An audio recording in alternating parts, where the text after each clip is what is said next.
Quiero darles la bienvenida a la presentación del libro Ética y Política en Karl Marx. Me gustaría iniciar agradeciéndole al Centro Cultural Elena Garro y a IMAC por hacer posible la realización de este evento. Por supuesto, también me gustaría agradecerle a nuestros ponentes, el doctor Pedro, a la maestra Claudia y, por supuesto, al autor, el doctor Gerardo Ábalos. Bueno, sin más, voy a proceder a presentar a la maestra. La maestra Claudia Alejandra Hernández Rivera es maestra en Criminología y Política Criminal por el Instituto Nacional de Ciencias Penales y licenciada en Criminología por el Colegio Libre de Estudios Universitarios. Actualmente directora general del Instituto de Investigación y Análisis de la Violencia, socia del despacho Rivera y Bustamante y perito particular en materia de análisis criminológico y valoración de riesgos de violencia. Dentro de su trayectoria académica a nivel pregrado y posgrado, ha formado parte de los equipos de actualización de planes de estudio y diseño de contenido en la licenciatura en Criminología. Ha sido docente desde el 2010 en asignaturas como Teorías Criminológicas, Política Criminal y Prevención de la Violencia, Mediación y Análisis de Conflictos, Teorías Económicas del Delito, Metodología de la Investigación, entre otros, siendo su tema de especialidad actual la criminología global y los crímenes de Estado. De forma paralela, ha asesorado investigaciones en materia de violencia escolar, sistemas penitenciarios, delincuencia organizada y criminología corporativa. Sin más, le cedo el micrófono, maestra. Muchas gracias. Buenas tardes. Pues primero, agradecerle a Gerardo la invitación para presentar su libro. Es para mí un honor compartir la mesa contigo, por supuesto, con el doctor Pedro Peñalosa, que es mi maestro y a quien le atribuiré toda mi interpretación de la obra de Marx. La correcta, ¿verdad? Sí. Okay. Lo que equivoco, sí, esa es mi responsabilidad. Y pues bueno, una presentación de libro siempre debe ser una invitación a la lectura. Y honestamente la invitación siempre tiene que venir desde un lugar. ¿Quién debería leer este libro? Es lo primero que me pregunté. Y es que creo que hace 10 años, cuando leí la primera obra de Marx, del doctor Peñalosa, el prólogo a Contribución a la Crítica de la Economía Política, pues evidentemente no entendí nada. Hay que sentarlo, ¿no? Tenía 23 años, estaba ingresando en el posgrado y jamás había leído a Marx. Lo que sabía de Marx era lo que se sabía en el momento en las universidades, o lo que se charlaba en las pláticas de café sobre la vigencia o no vigencia del propio Marx. Por lo tanto, pues evidentemente mi comprensión en ese momento fue muy pequeña, pero 10 años después, cuando leo la obra de Gerardo, me doy cuenta que sí aprendí de Marx, sí la entendí. Y eso me llena de satisfacción porque he intentado acercar a mis estudiantes a la lectura de Marx con mediano éxito y de repente creo que el libro, no sé a quién recomendárselo. Alguien que está iniciando, creo que le daría una visión un poco robusta de cuál es la historia del pensamiento del propio Marx.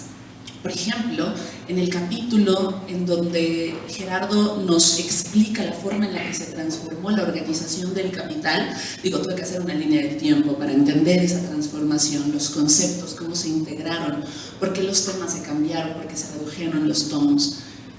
Pero creo que cuando nos acercamos a Marx, desde tal vez el manifiesto comunista o desde el propio prólogo a Contribución, creo que después de esa lectura confusa, el libro de Gerardo queda perfecto. Darnos una guía hacia dónde llevar la interpretación.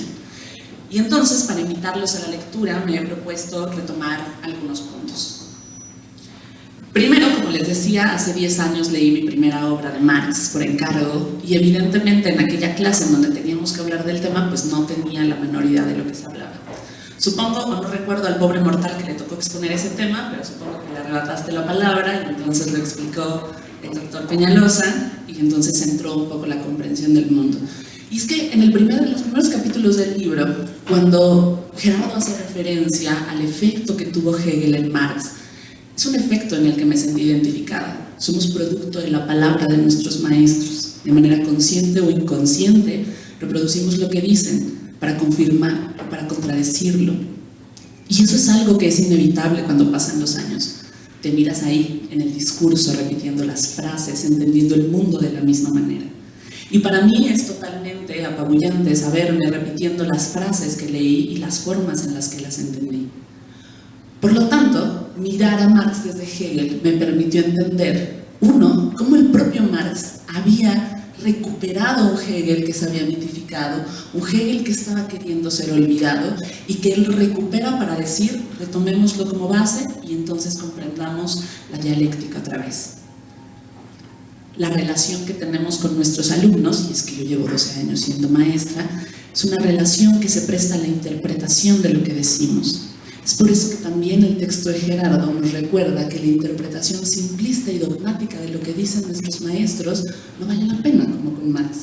Interpretar a Marx como nuestro maestro, con dogmas y desde esos principios fundamentales en donde de repente, con la propia crítica de Gerardo en el libro, pues la gente reproduce literalmente lo que decía Marx, no es útil para nosotros, no nos sirve. Leer a Marx como Marx leyó a Hegel. Esa es una de las primeras enseñanzas que entendí de tu libro. Después me pareció interesante pensar justamente en todo ese proceso dogmático que llevó la obra de Marx. ¿Qué hizo en primera instancia que Gerardo comparara a Jesús con Marx? ¿Qué tiene el contenido de ciertos discursos que hace que se conviertan en un dogma con el tiempo? Y es que pienso en la referencia que se hace a la pedagogía de los textos.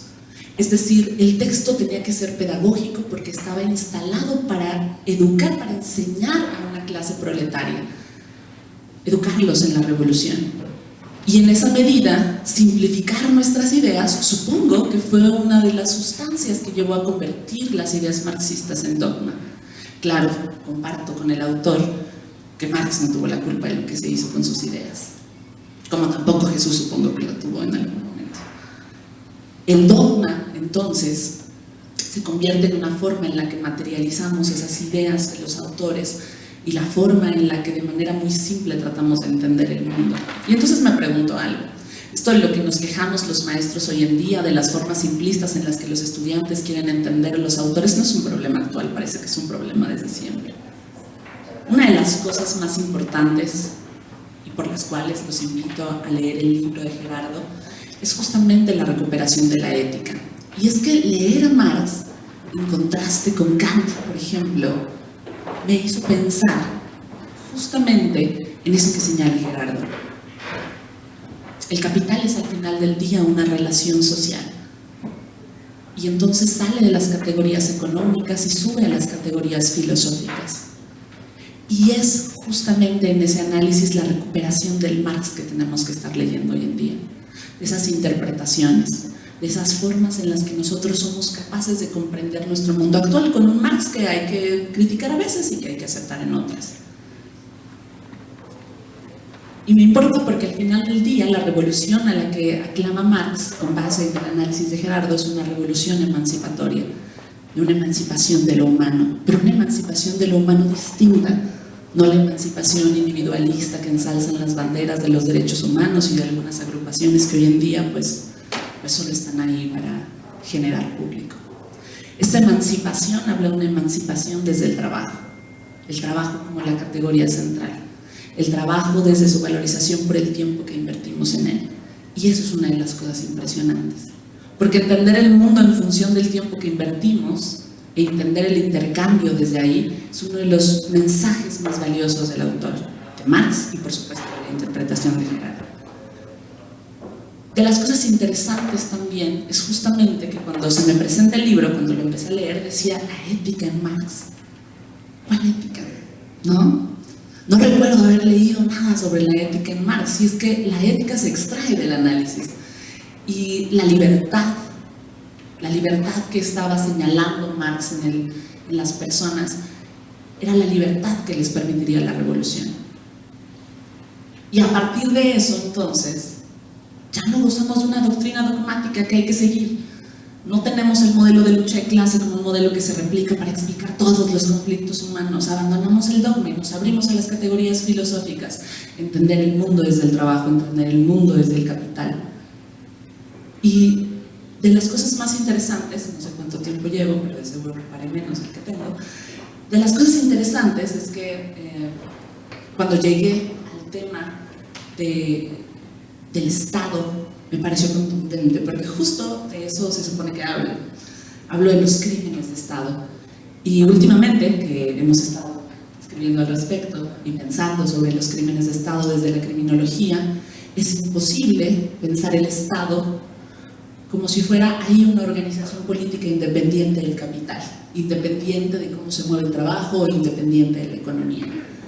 Y en esa medida, mi análisis sobre la violencia que proviene del Estado para someter a las personas tuvo un gran momento de lucidez leyéndote, Gerardo, ¿no? Un análisis que habíamos tenido y que habíamos platicado muchas veces, que había platicado con Pedro y que Pedro me había guiado en este análisis, pero que fue contundente al momento de leerte. Y es que este Estado que está ahí para proteger cómo el capital se construye, se reproduce, se replica, es un Estado que no va a estar atento a lo que queramos hacer, a nuestros derechos, a nuestras necesidades, a nuestros intereses.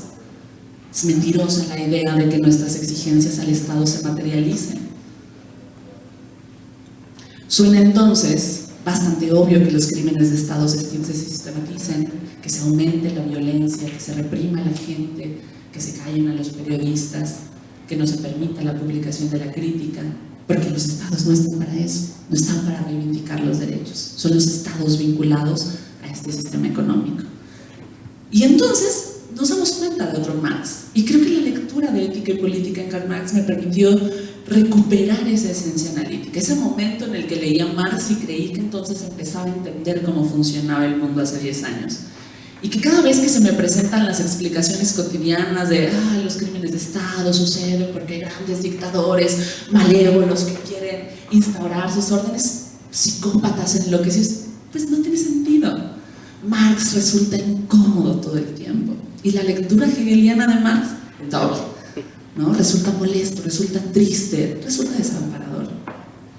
Sin embargo, pues como una forma de compartir el desamparo que comparto, el desamparo que tengo de la lectura de Marx, los quiero invitar a la lectura.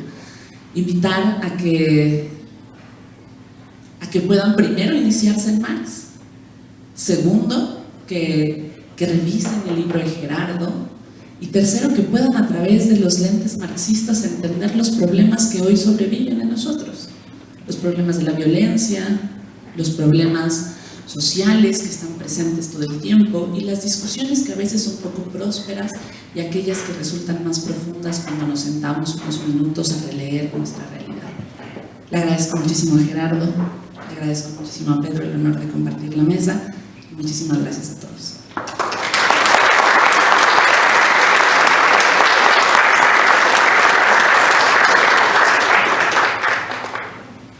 Muchas gracias, maestra, por compartirnos una reflexión muy interesante. Voy a presentar ahora al doctor Pedro José Peñalosa. El doctor es doctor en Ciencias Penales y Política Criminal por el Instituto Nacional de Ciencias Penales, maestro en Prevención del Delito y Sistema Penitenciario, es licenciado en Derecho y Economía con mención honorífica por la Universidad Nacional Autónoma de México, miembro del Sistema Nacional de Investigación Nivel 2, actualmente catedrático de las asignaturas de Sociología General y Jurídica, Políticas Públicas y Criminología en la Facultad de Derecho de la UNAM. También es catedrático en la Universidad Iberoamericana en la Maestría en Derechos Humanos y del Instituto Nacional de Ciencias Penales en la Maestría de Criminología y Política Criminal, en donde sumó al plan de estudios las asignaturas de Teoría Política, Teoría del Estado y Concentración del Ingreso y Desigualdad Social. El doctor es autor de diversas obras como Los desafíos de la seguridad pública en México, Prevención social del delito, asignatura pendiente, Pena de muerte, mitos y realidades, La juventud mexicana, una radiografía de su incertidumbre, Globalización, delito y exclusión social, una correlación a debate. Bueno, doctor, les doy la palabra. Muchas gracias. Buenas tardes a todas y a todos. Bueno, en primer término, quiero agradecerle a Gerardo, porque me une una historia muy larga, que no diré cuántos años Gerardo. Somos jóvenes, ¿no? Muchas gracias, Gerardo. A Gustavo, que fue el promotor de este encuentro feliz. Me resulta placentero estar con esta joven inteligente que es Claudia, que fue mi alumna y cuya responsabilidad es limitada. Todo lo que dijo está muy bien dicho, no lo aprendió conmigo. quede claro. Y quiero también saludar a varios alumnos y alumnas que están aquí, que tuvieron el tiempo y el humor para venir de la licenciatura y del posgrado de la Facultad de Derecho. Muchas gracias por venir, jóvenes. No habrá ningún estímulo. Nunca anuncié ningún estímulo, no habrá nada. Que quede claro, porque generalmente luego los chantajean, si quieres, yo soy una beca, ¿no? Vinieron, pues, lo cual aprecio, pero también tengo aquí un magnífico alumno, Jorge, que también me padeció en la maestría de la CIPE, Jorge, que ahora está haciendo el doctorado y que me da mucho gusto. En fin, saludo a todas y a todos y le agradezco su esfuerzo para destinar esta tarde a venir a oír estas reflexiones de este interesante libro. Nunca escribo para una presentación, pero como me dijeron que tenía un tiempo limitado, porque pues así es el autoritarismo.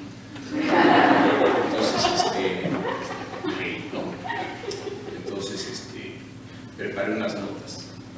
El texto es un interesante esfuerzo para examinar dos vertientes claves del pensamiento y metodología de Karl Marx, a saber, la filosofía y la ética. Aquí hay que resaltar que el abordaje de la ética es relevante en el texto de Gerardo, ya que ha sido una esfera poco estudiada en los biógrafos y estudios del economista alemán. Por supuesto, navegar en las aguas profundas de ambos temas implica un esfuerzo que debe reconocerse. Tengamos presente que la vasta obra que desarrolló Marx posee una complejidad que puede llevar un dinamitador de pensamientos y paradigmas. Su largo y sinuoso camino, citando a los vivos, como debe ser, caminó en distintos saberes, exige rigurosidad para procesar y comprender su inequívoco pensamiento. Aquí me detengo 2 segundos para decir que este esfuerzo que hace Gerardo es digno de mencionar y hay que justipreciarlo, porque Gerardo se mete a arrecifes en donde es necesario detenerse a discutir si Marx logró construir una ética. Más adelante diré algo más de ello. ¿Qué decir de Marx, de su incursión inicial en el derecho? Recordemos que Marx empezó en el derecho y después saltó a la filosofía y después saltó a la economía.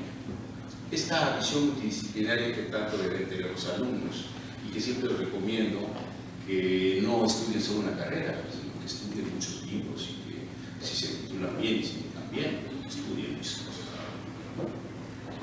Decía, ¿qué decir de la incursión inicial en el derecho de Marx? Y esa significativa y estimulante carta que le dirige a su padre, donde da los motivos, les recomiendo esa carta, por cierto, por si alguien quiere mandar una carta hacia su papá para renunciar al derecho, donde da los motivos de su declinación a dicha carrera de derecho.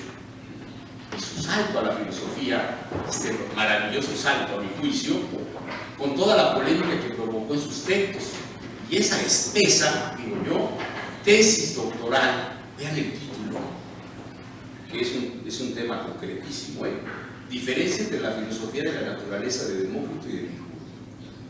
Muy correcto el tema. Y finalmente, su incursión portentosa a la economía, portentosa esta incursión, subrayo, que significó la edificación de un sistema polisémico para entender la génesis de la explotación capitalista, los crudos vericuetos de la plusvalía, el abordar la mercancía y vincularla con la fuerza de trabajo como única generadora de valor para evitar confundir precio con valor. De esto se trata, ir a estos arrecifes y explorar el océano del pensamiento marxista. El libro de Gerardo pone en el centro temas orales. Los capítulos en que ha leído la obra son buenas pistas para transitar en una orografía fascinante. La obra está estructurada en 8 capítulos. Evidentemente, no profundizaré, tranquilos, no profundizaré en todos. únicamente rescataré algunos elementos. Se trata, esta es la invitación que Claudia ya hizo, que yo reitero, de que ustedes consuman este producto, que quiero aclararlo enfáticamente, su valor no corresponde con su precio. ¿Está clara la diferencia? En el capítulo 2, Gerardo llama la atención a este tránsito de la ética a la política. Aquí Gerardo nos propone alejarnos de las falsificaciones marxistas, lo cual me llenó de gozo, que provocaron el desprestigio del marxismo, agrego yo, como las diversas máscaras del estalinismo y la socialdemocracia, cuyos saldos son incuantificables y nos han dejado sin discurso justificatorio a los partidarios del socialismo democrático. No podemos defender esas falsificaciones, al menos yo. Aquí Gerardo también escudriña el fetichismo y su conexión con el capital, un tema fascinante para Marx y que desestructura el concepto del papel de la mercancía, generalmente con una gran confusión por los neoclásicos y la economía burguesa. Por supuesto, no se queda ahí y avanza dialécticamente en el salto al papel del trabajo. El papel del trabajo y su relación con la plusvalía, la explotación, la jornada de trabajo. En el capítulo 3, Gerardo toca una obra axial de Marx y Engels, el Manifiesto Comunista, solicitado por una organización clandestina llamada la Liga de los Comunistas. Texto básico para, fíjense nada más, esta obra monumental que es el Manifiesto, se lo encargaron un grupo clandestino, que no tenía gran influencia en el mundo, pero se lo encargaron y Marx, que aceptaba todo tipo de provocaciones, escribió con Engels.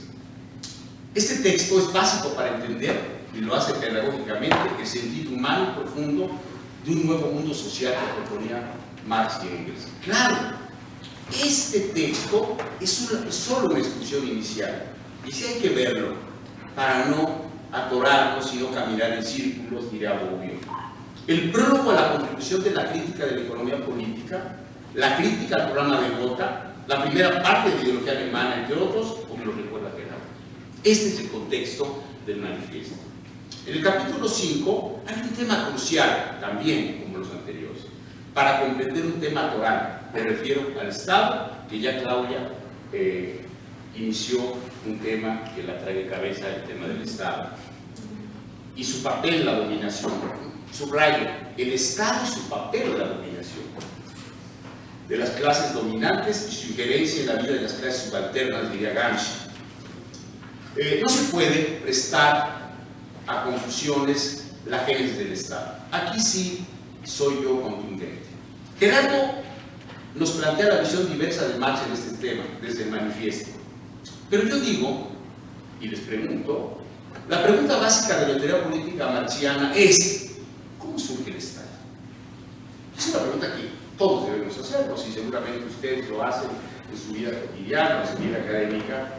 Y aquí la respuesta inmediata, la digo yo con énfasis y subrayando: a partir de la aparición de la propiedad privada, y dicho mejor, cuando alguien se apropia de un excedente. Ese es el Estado. No lo que nos cuentan los medievales y todos estos, ¿no? Que por allá. Para eso es el Estado. Para defender a esos propietarios que poseen el excedente y no de otra manera. Por eso el Estado no surge sino hasta el esclavismo.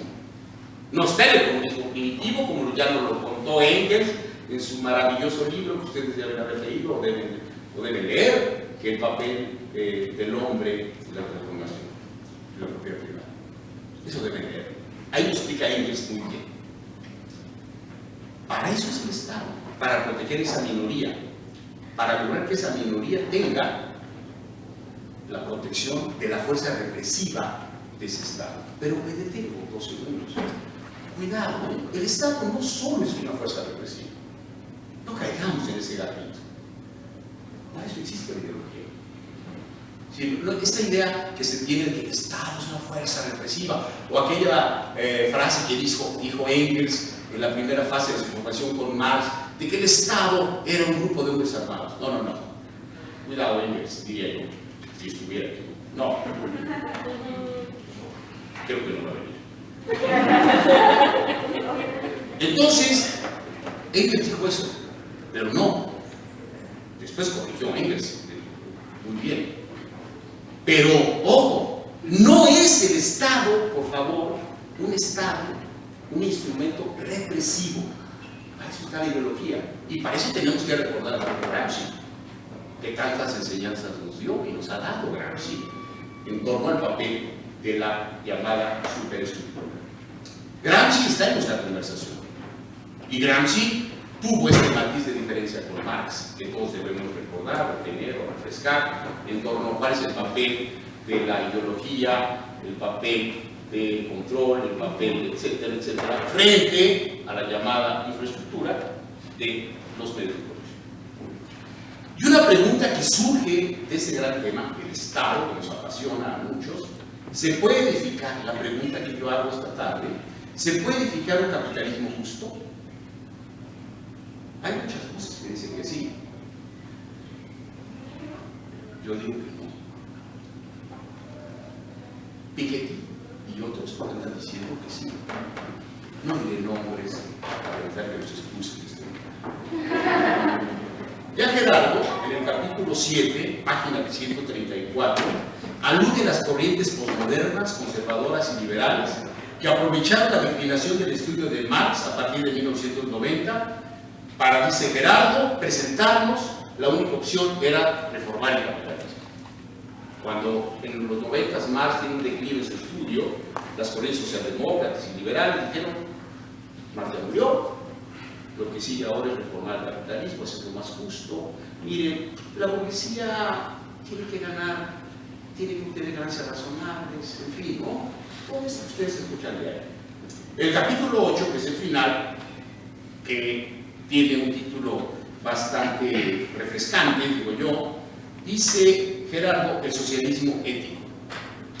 Gerardo nos ofrece una oleada de viento fresco, digo yo, al decir que, cito, en comillas, el socialismo de Marx nada tiene que ver con el comunismo soviético, tampoco con el régimen cubano o con los múltiples regímenes que se instauraban en el mundo de la segunda posguerra y que se amparaban en el nombre de Marx. Es inimaginable, continúa Gerardo, que el supuesto comunismo de Pol Pot tuviera que ver con la idea de libertad y emancipación humana que escribió el filósofo de Treves. Hasta aquí está por la refrescante de Gerardo. Y digo yo, el socialismo de Marx tiene, finaliza Gerardo, hondas raíces grecolatinas y judeocristianas. También tiene componentes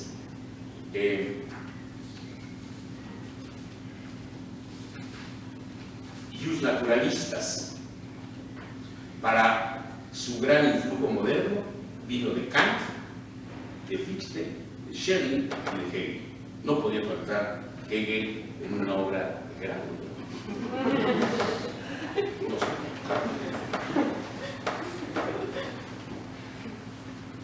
Hace tiempo, diversos medios de distinta naturaleza festinaron la muerte de Marx.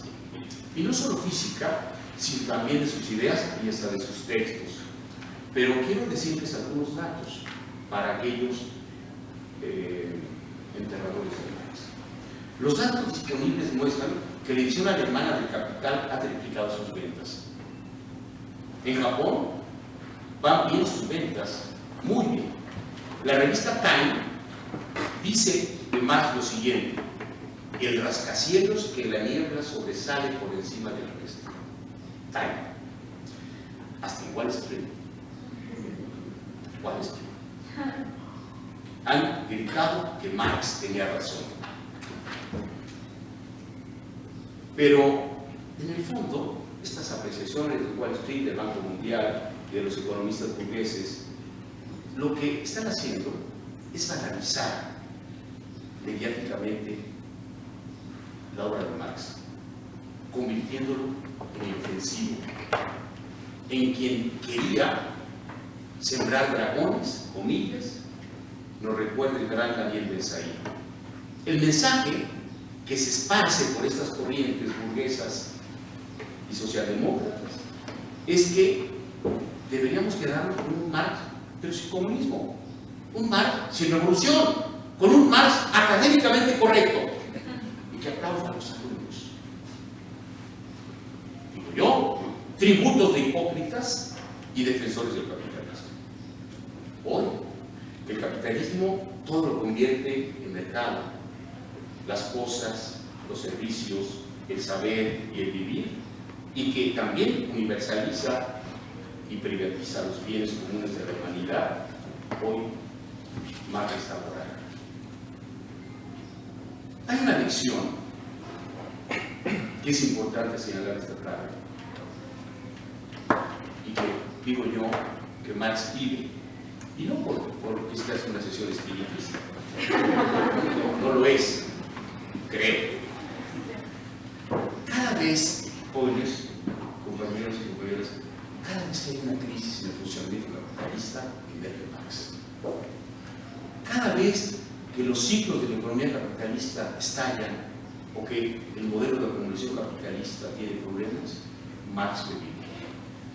No porque Marx haya visto el capitalismo financiero, no, él lo vio el capitalismo financiero, sino porque la metodología marxiana sigue vigente para entender esta dinámica del capitalismo financiero. Hilferd se encargó de ese estudio y algunos exponentes más de la corriente postmarxista. Ese es el tema. Marx vive a partir de estas crisis capitalistas. Por eso tiene razón Derrida en sus espectros de Marx, libro que deberían leer si tienen algún excedente económico.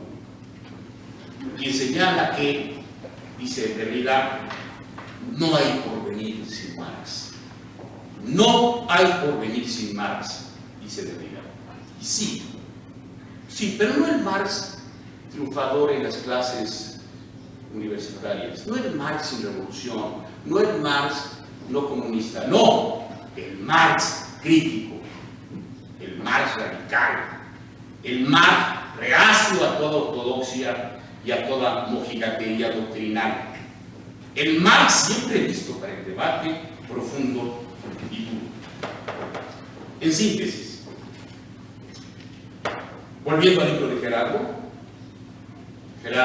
nos invitó a un viaje de complejos territorios de la filosofía y ética de los Marx. Muchas gracias, Gerardo, por esta invitación.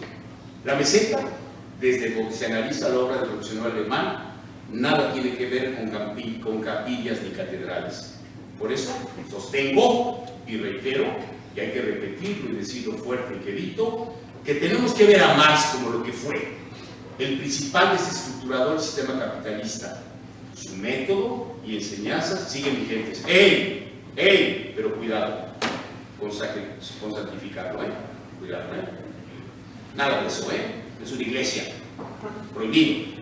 Leámoslo por espíritu crítico. Seguro que hay en ese gustado de debatir con nosotros, a nosotros también. Muchas gracias.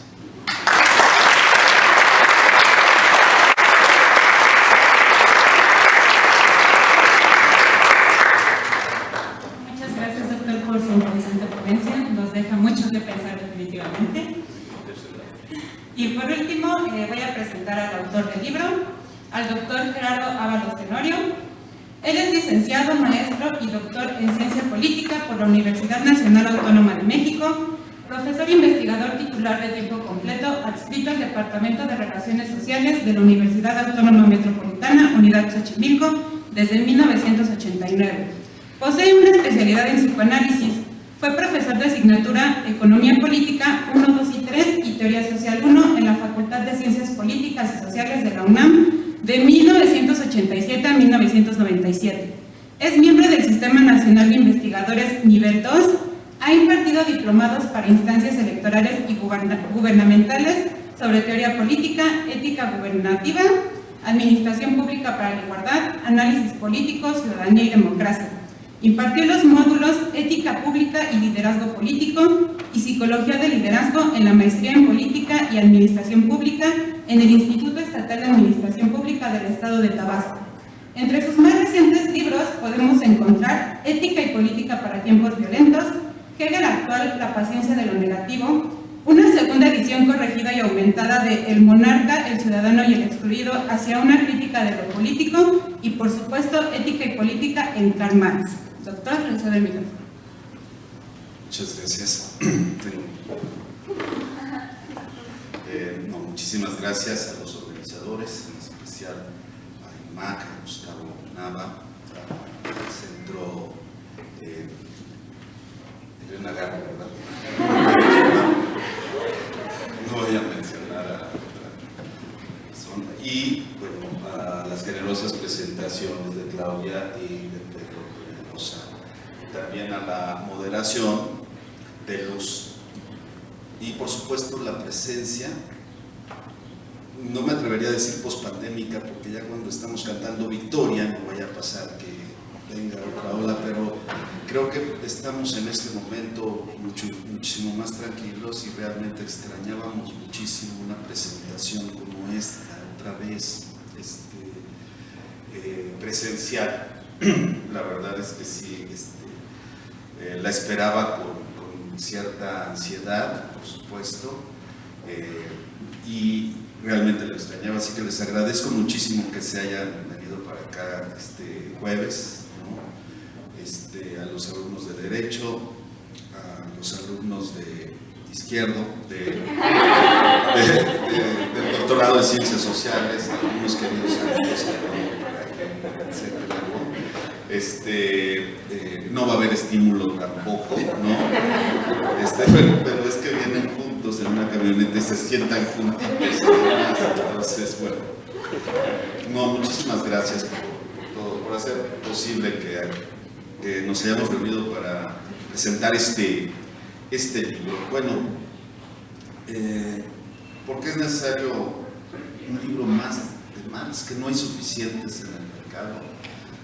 Y además, acá en México y en América Latina tenemos buenos tratadistas de Marx que compiten a nivel mundial con los mejores tratamientos de la obra de Marx, ¿no?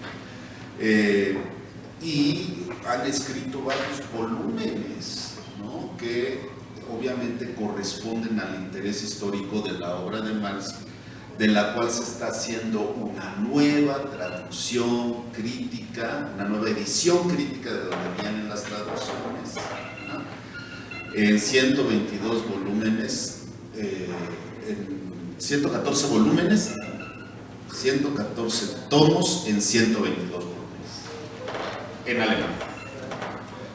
¿Eso qué quiere decir? Bueno, quiero decir que este libro responde a algunas cosas elementales referentes a Marx que no siempre se saben y que lamentablemente obnubilan el acceso a estas herramientas teóricas y a esta posibilidad analítica que nos arma mejor teórica y políticamente para un modo de vida en el presente. ¿Por qué en este momento es necesario esto? Porque la proliferación de la lógica de los derechos está fragmentando e incluso pulverizando al derecho. Y si el Estado es, entre otras cosas, un orden jurídico, un orden de leyes, un sistema de normas, algo grave está pasando en la entraña de la sociedad que no estamos captando adecuadamente y que creemos que es un asunto moral o un asunto biológico de pulsiones, ¿sí? De donde emergen la reivindicación de los múltiples derechos al grado de que cada persona puede reclamar un derecho específico. Claro, hay memes que se burlan de eso, ¿no? Cuando se equivoca Bodega Aurrera al poner en la cebolla, pone aguacate, entonces dice, bueno, este es resultado de la ideología de género, porque efectivamente, hoy en día, si naciste cebolla, no importa que naciste cebolla, tú quieres ser aguacate, te sientes aguacate y tienes derecho a ser aguacate, pero son memes. Más grave estuvo la pelea de Peters y el puño de oro. Porque puede pasar como algo así, como simpático, chistoso, una nueva pedagogía o una pospedagogía puesta en práctica por el Peters. A mí me parece muy grave, en términos de la institución, no de las personas que quizá en una cantina se peleen porque no se sabe que uno es maestro y otro salón. Pero cuando están afuera de la escuela uno reivindicando el papel de maestro y el otro es un alumno, algo está pasando con las instituciones a nivel de la entraña social, algo muy grave. En otra ocasión, pues sí, quizá tenías ganas de pegarle al maestro, ¿no? Cuando Adolfo Sánchez Vázquez me puso B en una materia que me decía MB, sí me dieron ganas, pero el Adolfo Sánchez Vázquez era mi maestro. Y entonces, ¿cómo le iba a reclamar? Claro, le reclamé, le dije, doctor, tiene B y se acabó. Ah, bueno. No le iba a decir, usted se duerme en clase. ¿Cómo? Respeto. Y el alumno pues, simplemente se retiraba. Y el maestro, ¿cómo iba a insultar a los estudiantes de esa manera y cómo los iba a retar a los cultos? Me refiero a la relación maestro-alumno en una institución. Puede ser anecdótico, pero sí me parece que algo grave está pasando cuando se suelta, se da la orden desde los... Es estatal, es decir, bueno, se da la orden desde los pinos para soltar a un criminal. Entonces algo muy grave está pasando. Cuando la Guardia Nacional sale corriendo y la corretea narcotraficantes con armamento superior al de la Guardia Nacional, ¿qué pasa con el Estado mexicano? El monopolio de la violencia física legítima, ¿perdón? En México al menos no. Hay colonizados grandes territorios por el narco. Ellos mandan, ellos cobran peaje, ellos cobran impuestos, derecho de piso, deciden quién vive, quién muere, ¿no? Tienen copadas a las instituciones gubernativas y judiciales. ¿Por qué no se aclara lo de Bani? ¿Por qué? Pues es más o menos así como que es obvio que la sembraron, ¿no? ¿Qué pasó ahí? ¿Quién está involucrado en Nuevo León? Imagínense que están buscando a Devani y encontraron otras 4. Oye, ¿no te suena esto? No, pues estas son otras 4, esas no las estábamos buscando. ¿Qué está pasando en esta persona? Entonces, cuando se están reclamando derechos absurdos, no es que sean absurdos, es que están tapando, como el eclipse, están tapando la verdadera fuente de la conflictividad social con reivindicación de derechos que no llevan a ningún lado. Es obvio que la figura del maestro y del maestro universitario especialmente hoy está vulnerada. Ya no tiene el prestigio de antes. Porque te ponen en el tendedero y sin pruebas, jóvenes, abogados en formación te pueden estar acusando. Sin pruebas, sin testigos, por ocurrencias. Igual puede ser lo otro. Pero cuando volvemos a la idea de yo sí te creo, hermana, volvemos a la Inquisición. Yo lo creo, yo lo vi, él sí lo dijo, va al fuego. Y entonces estas dinámicas fundamentalistas, dogmáticas, tienen una fuerza. Y precisamente yo quería rescatar a Marx de ese dogmatismo en el que lo han enterrado aquellos que dicen, por ejemplo, que el capital es una ética. No, el capital no es una ética. Qué raro que no hayas oído hablar de estas, porque tiene mucho público. Esta idea de que Marx es bueno y se indignó con la explotación. Ahí va. No es así. La crítica de la economía política es una crítica lógica a libros de economía. No es una crítica al maldito capitalismo que explota a los trabajadores y que los estruja. Porque si fuera eso, sería moral. Y Marx sería un cura. De la liberación si quieren, pero un cura. Y esas lecturas son escolásticas. Es decir, yo ya tengo mi idea de que Cristo es vida y es el otro y es el pobre. Eso ya lo fui fincando en mi juventud. Y luego leo a Marx con esos ojos. Obviamente la recepción depende del receptor. Si yo soy dogmático, voy a construir un Marx dogmático. y hay cosas elementales. Hay una película que se llama La vida de Brian, es muy buena porque, entre otras cosas, es comedia, pero entre otras cosas, efectivamente, hay una reflexión acerca de la ausencia de micrófonos en la etapa, en la época de Jesús de Nazaret. No sabemos en qué año era, pero pues, supongamos que es en el 33 después de Cristo, ¿no?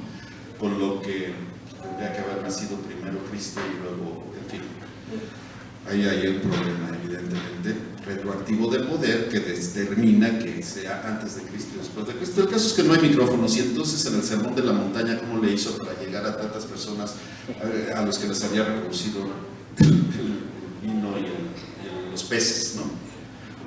Los peces y el agua, perdón, el vino, no sé, pero en algún momento reprodujo milagrosamente el pan y los peces, y el vino nada más lo consagró, perdón, era la sangre. Ok, entonces, ¿qué pasa ahí? Pues que solamente los de hasta adelante se pudieron haber enterado, y entonces después la doctrina de Cristo dependió de algo así como una lógica de teléfono descompuesto. Muy bien, entonces en esas condiciones, pues a veces se da por hecho algo muy básico de Marx.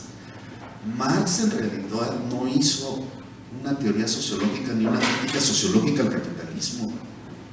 No visitó las fábricas, no vivió ningún barrio obrero, la renta la pagaba Engels. Y entonces no sintió el sufrimiento en primera persona, él leyó los reportes de los libros azules de los inspectores de las fábricas. Y pues lo financiaba la Fundación Friedrich Engels, ¿no? Que se ganó el derecho de tergiversar también la obra de Marx, y pues gracias a él tenemos el tomo 2 y el tomo 3, pero ya todo pues rehecho. Entonces en realidad Marx escribió mucho y publicó poco. Escribió en alemán, o sea, hagan la analogía entre la vida de Brian y Marx, escribiendo en alemán, en un alemán hegeliano, sobre los economistas y viendo la lógica de los economistas, y ahí agarrándolos en falacias, desde la dialéctica, una dialéctica histórica. Es decir, el materialismo dialéctico existió en la mente de Stalin y de la Academia de Ciencias de la URSS. Eso no existió en la obra de Marx. Marx nunca dijo materialismo dialéctico, olvídense, eso no existe. Y por tanto existe también en la imaginación de Slavoj Žižek, que sigue tras las huellas del materialismo dialéctico, es decir, tras las huellas de Stalin. Por eso es que tiene un póster de Stalin en su cubículo queriéndose hacer el chistoso, cuando de eso no debe hacerse broma, ni siquiera como humor negro. Sobre todo cuando estás tergiversando al autor del Capital, porque lo que hace Žižek es una lectura lacaniana de Marx, y no solo tergiversa a Marx, sino que tergiversa al propio Hegel. Es decir, le atribuye a Hegel algo que está criticando. Por ejemplo, Hegel está criticando la frenología, que es aquella disciplina del siglo XIX que trata de derivar el carácter de la persona por las medidas del cráneo. Hegel lo critica, y Žižek lo retoma como si fuera una gran hazaña hegeliana hablar del espíritu es un hueso. Eso no es Hegel. Y tiene un libro de 1000 páginas, Žižek, sobre Hegel y las huellas del materialismo dialéctico. ¿Qué está pasando frente a eso? Entonces yo con mi pequeño libro digo cosas elementales. Marx escribió en alemán, y los obreros ingleses no leían en alemán. Bueno, los obreros no, más que los alemanes, no leían alemán. Los estudiantes del CCH, de economía, no leían alemán. Los de filosofía no leían alemán. Entonces, ¿qué Marx tuvimos en América Latina? El Marx de Marta Harnecker. Por eso quisieron hacer una revolución así fundamentalista. No, Marx es el nombre de una personalidad filosófica hegeliana que, con base en la filosofía hegeliana, hace un análisis lógico de los libros de los economistas, y los más respetables son Adam Smith y David Ricardo. A ellos sí, los pasa por la crítica, porque crítica no es, bueno, crítica en el sentido común, sí es hablar mal de quien quieran, y ahí pueden decir ustedes, te voy a hacer una crítica pero constructiva, y hay críticas destructivas, ¿no? Así, ay, era mi amiga, pero ahora me hace críticas destructivas. Bueno, esa es crítica en el sentido común. Crítica en el sentido filosófico, que es como lo asume Marx, es de talante kantiano. Marx era un kantiano, porque efectivamente recurrió al método idealista trascendental. Imagínense lo que estoy diciendo. Marx defendía un idealismo materialista, porque su materia no era la de la piedra o la del fierro, su materia era la de la corporalidad que constituía un solo organismo social. No lo saben, pero lo hacen, dice Marx. Es decir, no sabemos ni siquiera nosotros que el individuo es una fantasía, que estamos socialmente conectados por el lenguaje, por los sentimientos, por eventos de una época y de un pueblo. Eso es la materia de Marx. Y entonces hace una crítica de la economía, moneda autónoma, ¿no? Hasta Slim nos da clases de qué es lo que constituye la salida de la pobreza. Y está descubriendo el agua tibia. Slim dice, es el trabajo. ¡Ay, cabrón, ahí está! Marx tenía razón. Y Slim no lo leyó en Marx. Slim lo ve. El Slim sí lo ve en sus trabajadores, ¿sí? Porque ve de dónde viene el capital. Bueno, para acabar así, sencillo, Piketty titula su libro, que lo volvió famoso, El capital del siglo XX. Del siglo XXI. Siglo XXI. Sí. Y entonces los franceses, que no son presumidos, dijeron, puta, este es el nuevo Marx. Ahí voy de menso y a comprarlo, ¿no? Luego, caro todavía, sin descuento y todo. En la página 7, el capital es un conjunto de cosas que se lanzan para la población. Puta madre. Quería demandar a Piketty y al Fondo de Cultura Económica. Porque están usando la mercadotecnia para vender el gato por liebre, pues. Marx dedica toda su vida a demostrar que el capital es el nombre fetichizado del trabajo, cuando está sometido al poder del trabajo.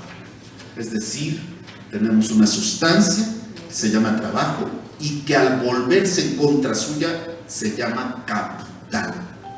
El capital entonces es el nombre del trabajo atravesado por el poder. Entonces el capital es una descripción del fenómeno del poder, del que no nos podemos salir, porque un sistema como este no es un sistema económico, es una forma civilizatoria, es decir, hasta nuestros sentidos están permeados por la lógica del capital. Todo se compra, todo se vende. Hoy es necesario recuperar desde ahí el idealismo de Marx, y yo por eso reivindico y provoco, ahora termino un artículo donde efectivamente digo ya de plano el idealismo materialista de Marx, y aclaro cómo es que sin Hegel, sin el pensamiento verdaderamente dialéctico de Hegel, no hubiera podido Marx hacer esta crítica. Para terminar, bueno, Marx no critica el maldito capitalismo ontológicamente, así, ahí está el maldito capitalismo, vamos a luchar, ¿no? Sí se metió a la organización de la Liga de los Justos, que era la Liga de los Justos, el grupo clandestino al que Pedro hacía referencia, nada más que Marx lo invitaron y se adueñó de la fiesta. No se han visto, ¿no? Siempre tenemos un primo borracho que se adueña de la fiesta. Y se adueñó de la fiesta, y entonces le dijo, no, ¿cómo vamos a cuál Liga de los Justos? No, es la justicia depende del sistema económico, ¿no? Así que no, vamos a llamarle Liga de los Comunistas. Pero Marx en 48 es bien distinto al Marx del 58, porque ya ha descubierto la diferencia en el 58 entre trabajo y fuerza de trabajo. Sí, sin esa diferencia, la crítica al capital es meramente moral. Y si es moral, entonces es personificada. Los malditos gobernantes, los malditos capitalistas. Resulta que en la Unión Soviética, porque el marxismo no es bolchevismo, pues más bien en Rusia pues no había proletarios, no había grandes industrias. En 10 días se hizo una revolución fue un golpe de Estado, en realidad muy bien organizado por Trotsky, ¿sí? Y luego Trotsky salió de la escena básicamente porque era judío, ¿no? Y no quería que lo atacara Alemania, pues sí lo atacó de todos modos. Bueno, estas ya parecen clases de historia, pero lo que quiero decir es que tenemos entendidos, muy malos entendidos desde el ABC. Y este librito pequeño, breve, conciso, sí tiene muchísimo trabajo detrás. Y agradezco mucho a Pedro esta reflexión muy de la crítica de la economía política, que reitero, más bien yo estoy reiterando, él lo dijo, que el valor no corresponde con el precio. Y pues ahí los dejo, los invito a leerlo. Muchísimas gracias.